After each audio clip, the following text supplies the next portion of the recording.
ምንድነው ያያት ሄድም እንዴ? ምን ሆነ ነው ያያት ተሻገርም? አንተስ ያያት ተሽከረክረም? ስማ ይሄኔ እኮ የረባ ቦታ አይደለም የምትሄደው። ዝም ብለው ወልከፍ ያልክ ሰው ላይ ጦስ ለመሆን ነው። ጦሰኛ የረባ ቦታውን እንኳን ለኔቶ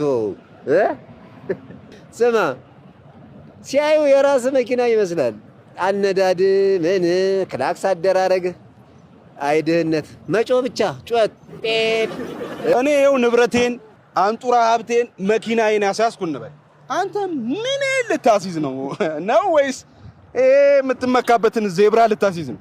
አይዳ ድህነት እኮ መጥፎ ነው።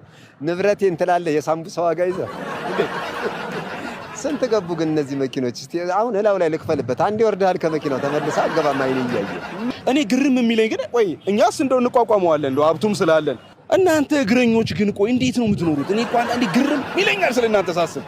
ምነው አንተ እንደዚህ ቅንድቤን አበጥሩልኝ ያልክ እልም ያልክ ከካም እንደሆን ካላቅም እንዴ ሜትር ታክሲ አይደል እንደምትሰራው? እና ብሰራስ?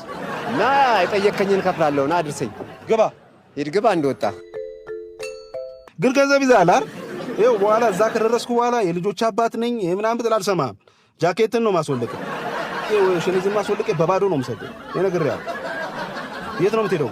አሪቲ የመኪና ኪራይን ታውቀዋለህ? አሪቲ አካባቢ እዛ አካባቢ ነው የምሄደው። ምን ነው ግን ደነገጥክ? ፊትህ ደስ አይልም። አይ ችግር የለም 300 ብር ትከፍላለህ። ኧረ ችግር የለም እከፍልሃለሁ።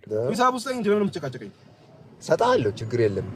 ግን በድርጅት መኪና ሜትር ታክሲ መስራት ይቻላል እንዴ? ሰውዬ ስለምን ድርጅት ስለምን ሜትር ታክሲ ነው የምታወራው? እኔ ስራ አለብኝ እንዳንተ ቦዘኔ አይደለሁም። ብሩን ስጠኝና ልሂድ እኮ ነው የምልህ። ወይ ለስላስወልከ? ኧረ ችግር የለም። ባታስወልቀኝም እኔው ራሴ ፈቅጄ እሰጥሃለሁ። ቅድም የሆነ ስልክ ተደውሎልህ ነበር አይደል? መጨረሻው 44 ሄድለት ብሎ የላከህ ሰውዬ እኔ ጋር ነው የላከህ። ይሄ የምታየው የመኪና ማከራያ የኔ ነው።